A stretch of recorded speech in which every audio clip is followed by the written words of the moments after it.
So my title of my, am I too loud? Are you getting reverb? You're okay? Okay. Thank you all for coming today. We are at 3 o'clock, just past 3 o'clock on the second day. It's been an hour, a little bit, since you've eaten, so it's the most energetic time of the day. And we're going to talk about something I'm actually very passionate about, and I'm glad that you're here to share this with me. So as Anton mentioned, I'm Chris Cataldi. I'm the CEO, co-founder of a company called GenVid Technologies. And my talk today will be about taking eSports to the major leagues. I was told that in Russian and Ukrainian, major leagues doesn't have the same connotations that it does in English. So just to explain what that means, it's to a professional level. All of the major leagues in America and Europe called major leagues. So I'm going to be talking about how we are at a very early time in how it's going to be communicated to the masses. And I wanted to discuss some of our thinking at GenVid about that.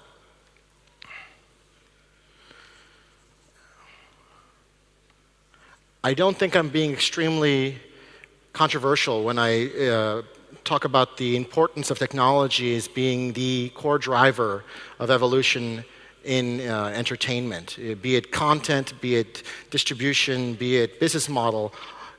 What we see over the, be it games, be it other entertainment, technology really is the driving force and change there. And what we have with eSports is, in many ways, the viewership of games through streaming interaction being the core driver for change in this model. And the question that I have for both developers and all of the main players in the esports scene is, are you really taking into consideration the slides are going ahead. Are you really taking into consideration what the technology is doing for you? So who am I? I'm not this guy, as you can tell. What is this guy doing? This guy is involved in a core gaming situation. He's loving his game. He's sitting forward. I am an ex-core gamer. I am a core viewer of gaming content, and I have been my entire life. And you should know that everything I'm talking about today comes from that context. Okay? I care a lot about how games are processed for the viewer. So who's GenVid? I would be very surprised if anyone in this room had heard of my company. We were founded in March of this year. We just got our seed. Thank you. Those of you who I've gone to directly, I appreciate the hand raise. We started in March of this year. We are just funded by two institutional investors a couple months ago. My team comes from the cloud gaming space. We used to run a company called Shinra Technologies.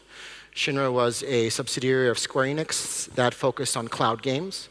We were focused on creating new kinds of experiences that could only be possible through the distribution of games on servers and sharing of these mass experiences. And as we were doing that, we really focused on both the player and the viewer interaction.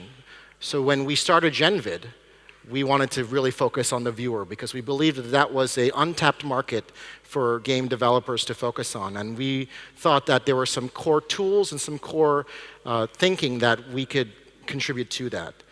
The name GenVid comes from two Latin roots, gen, to give birth, as in Genesis, and vid, as in video, to see.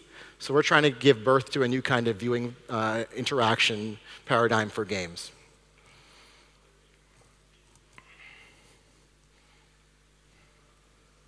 So what do we do at GenVid? We focus on three aspects of the viewer interaction. First, broadcast, being able to interact with the stream by seeing more of it, see more of the game, being able to see multiple cameras showing the best action that's going on.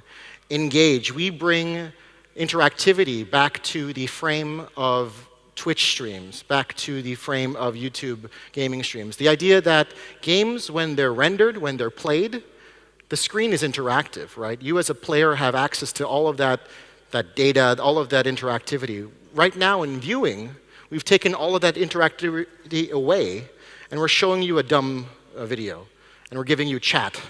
We think there's a little bit better we can do there, and so we focus on that, being able to actually play around with it. And last is we have awesome servers, we have awesome computing resources, and we have massive numbers of people watching and interacting with games. We want to make their interaction with the game a little bit more interesting, make the game that's being spectated, being watched, more cognizant, cognizant of the fact that it's being watched, and adapt accordingly. So my agenda for today. My agenda for today really is to talk about interactive spectating, but my process is going to be as following. Talking about eSports as it exists today. Why it exists today is, I think, really a function of its road up until now. And what decision we have going forward when it comes to giving viewers a better experience. And I'll finish with the path forward.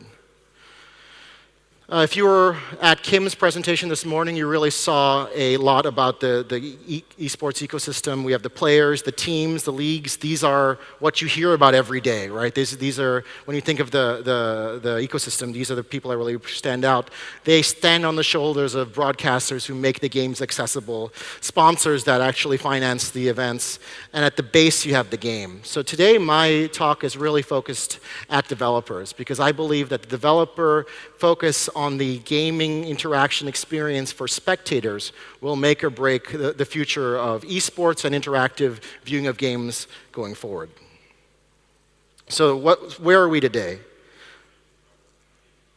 So I promise I won't have too many facts and figures, but when we do look at figures, we're seeing an $890 million market today. It's getting bigger. We're approaching the 3 Comma Club, the $1 billion probably next year, and it's growing at a fairly decent clip from then on, right?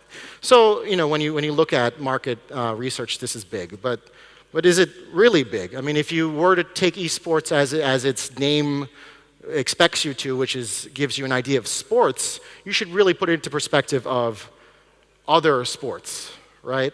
And so all of the esports events, all of that put together, puts you at 15 against each of these other sports, right? We have a long way to go, right? When we talk about viewership statistics and seeing that the league championships have more than the NBA finals, that's great, but how is that being monetized? How is that working? So even if we go towards the end of our 3-year, it's growing, but we're not really growing when it comes to traditional sports.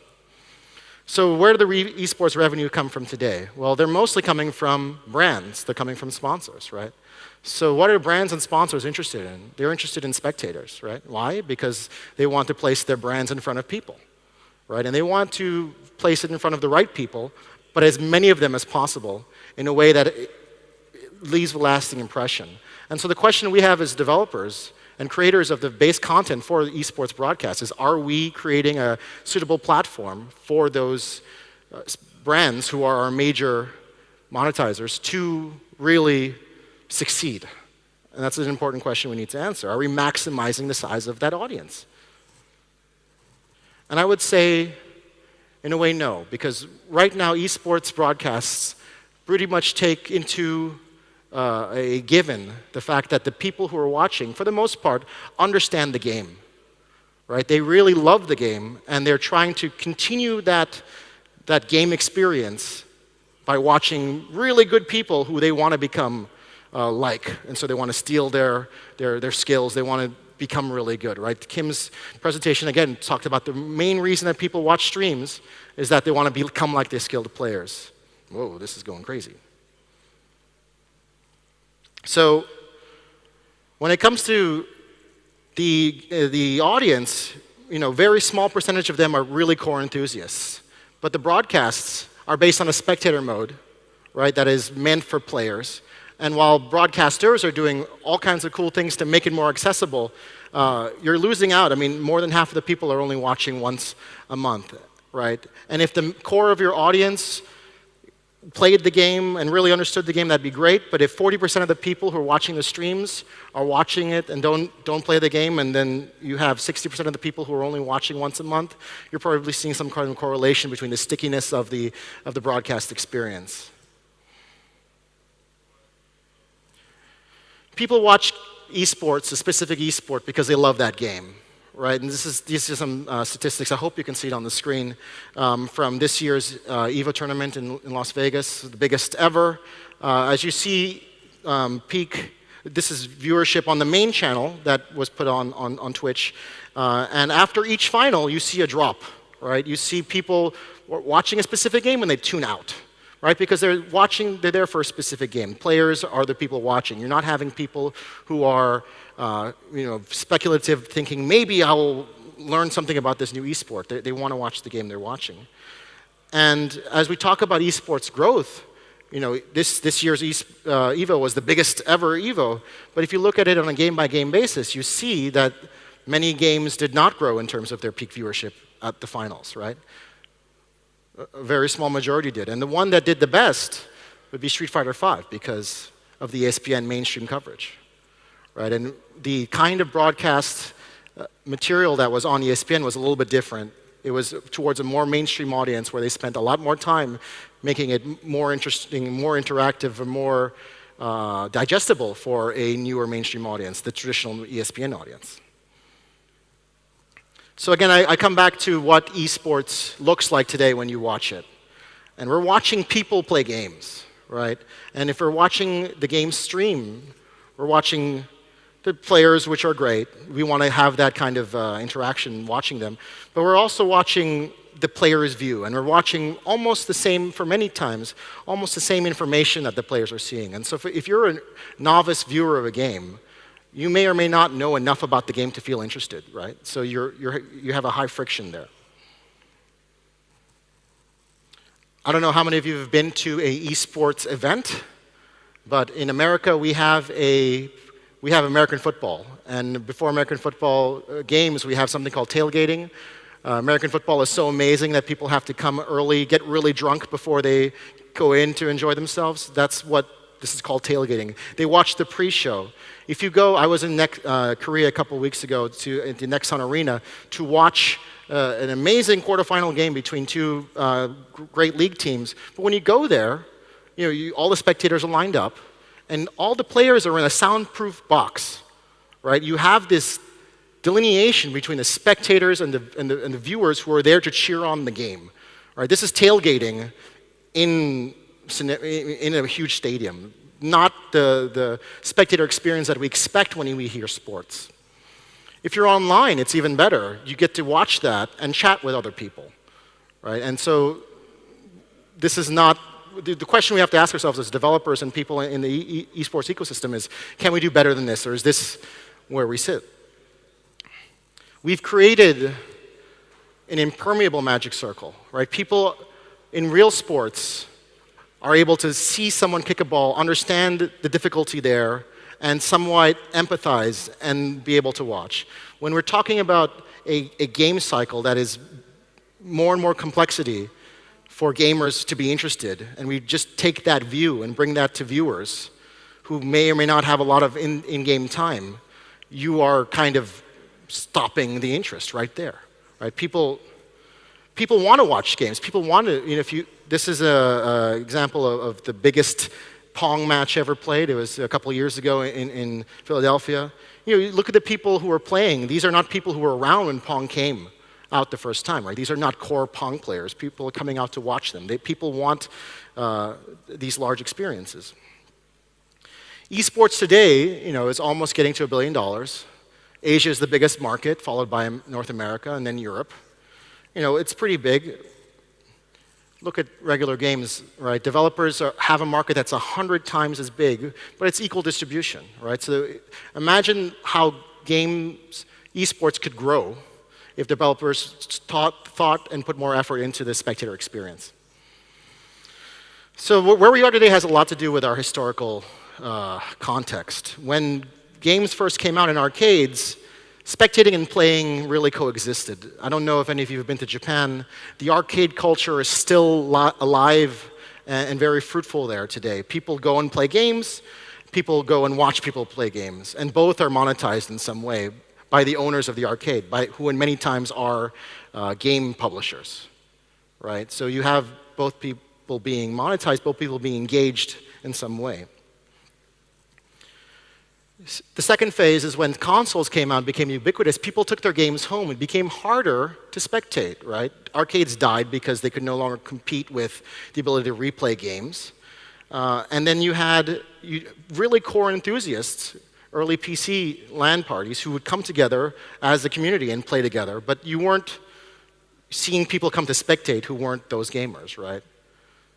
So you have the current esports really comes from this gaming community culture that doesn't take into consideration there are people who don't know the game or don't care deeply about the game who are coming to watch them.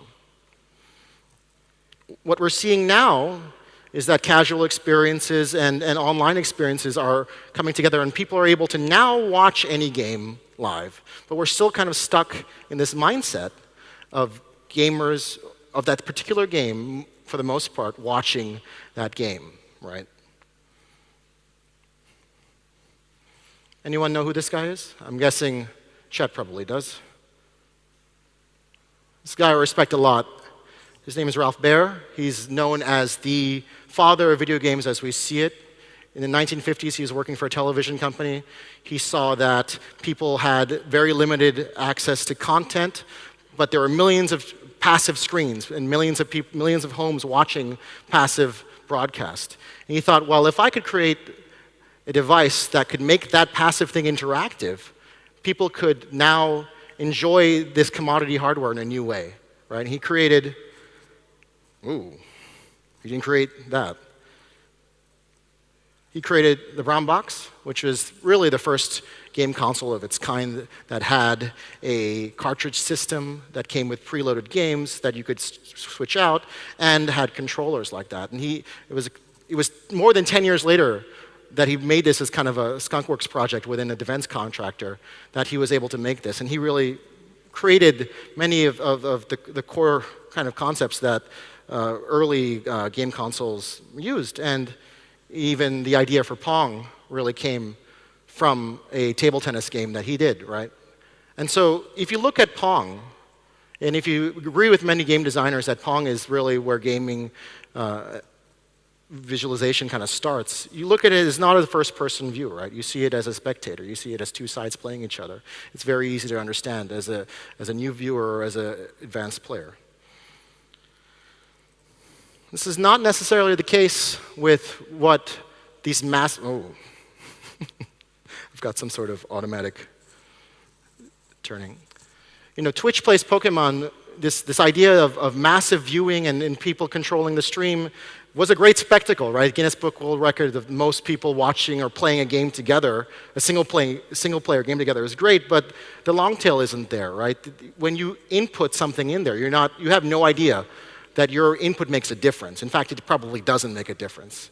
And so as a proof of concept of people watching something streaming and there's something interactive there, it served as a kind of a wake-up call to many people, but it just copying that design is not going to do anything, right? We have to look at more traditional input.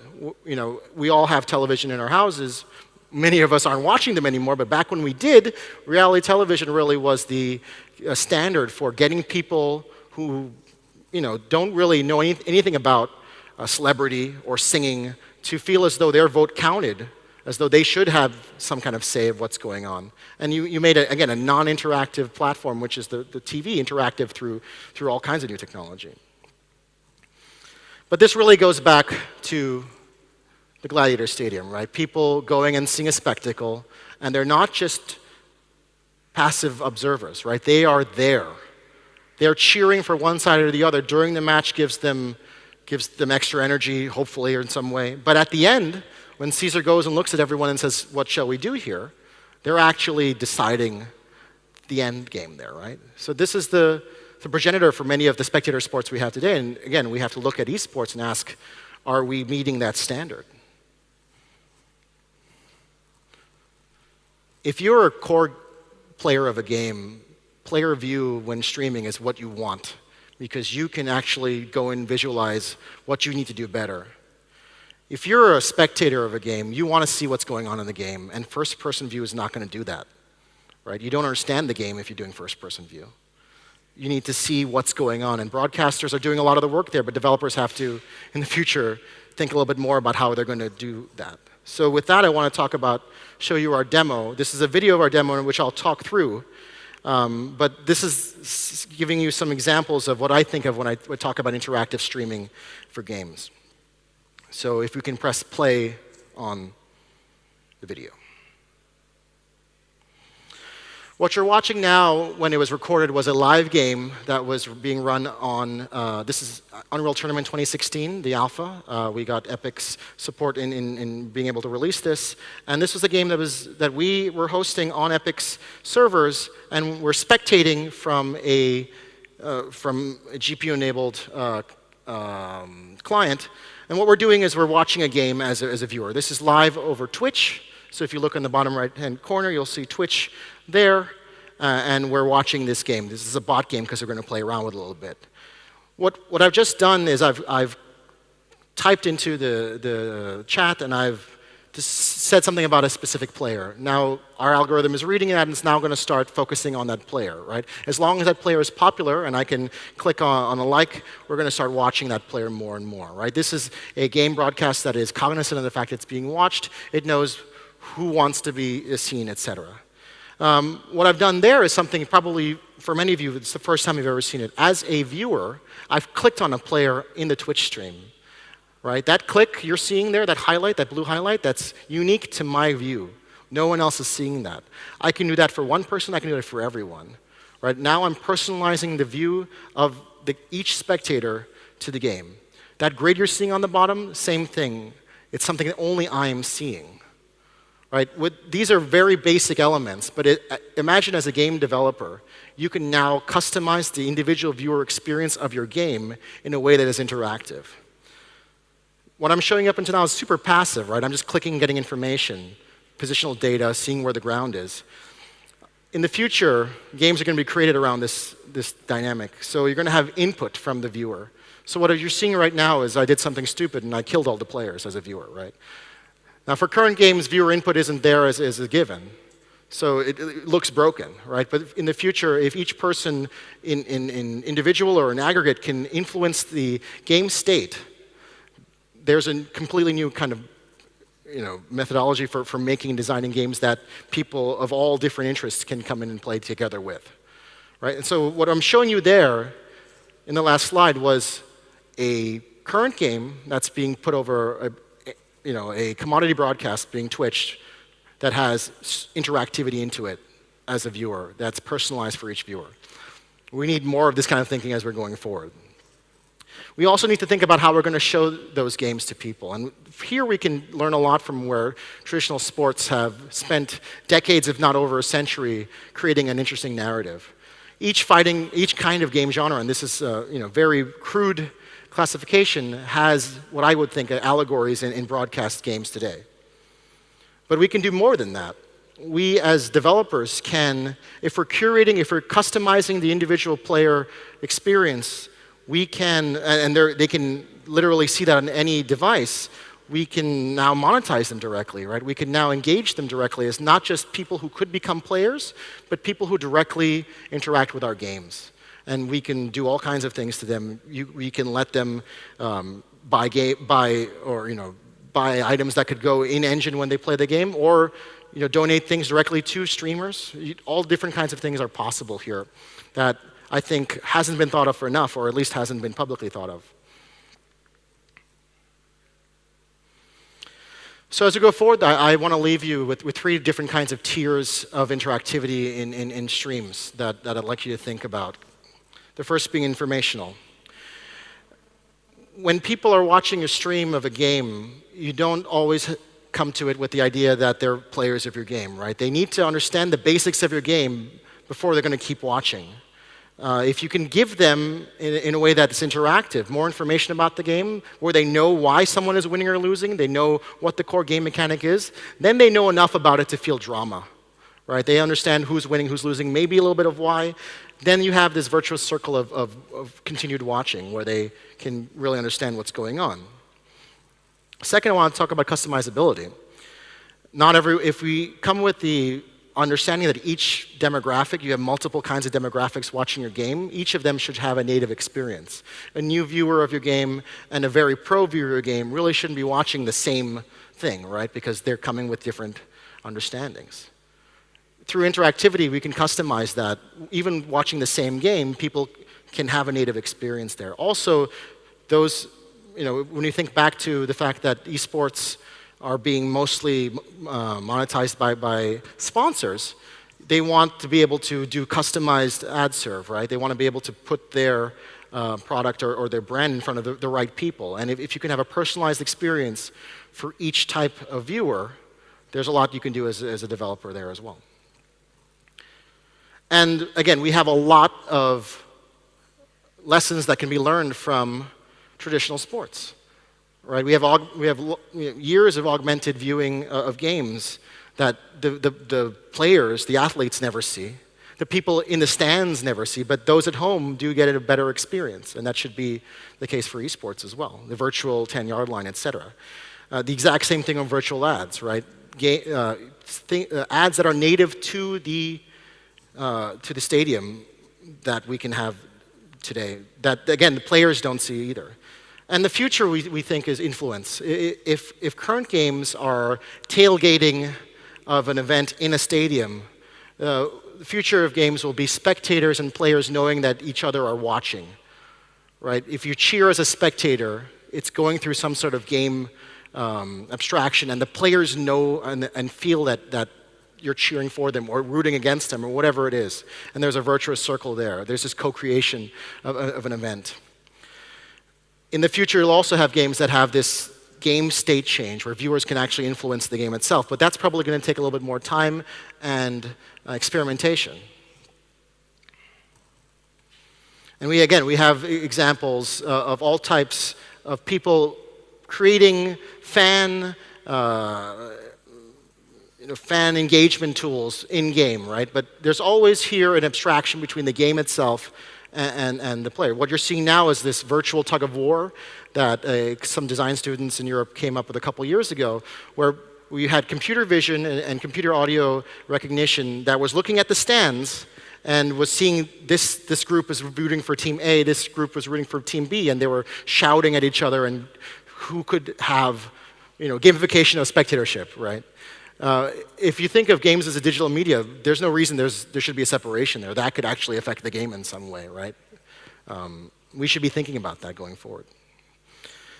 So if Experience 1.0 was local, Experience 2.0 is networked, and why not think about Experience 3.0, where you have different kinds of people looking at your interactive streams, interacting with it in different ways. You may have people playing a game in VR who are doing a really core experience that only they can have, and spectators watching them, irking them on, who may or may not have VR themselves, and are able to access that on whatever their device is, and you have this co-play that doesn't exist today, right? And so these are the discussions I'm having every day. I'm very passionate about this myself, and I'd be happy to answer whatever questions we have here. Thank you very much for listening to my talk. Thank you, Chris. That was awesome. Questions, challenges, disagreements. I want all of them. Please.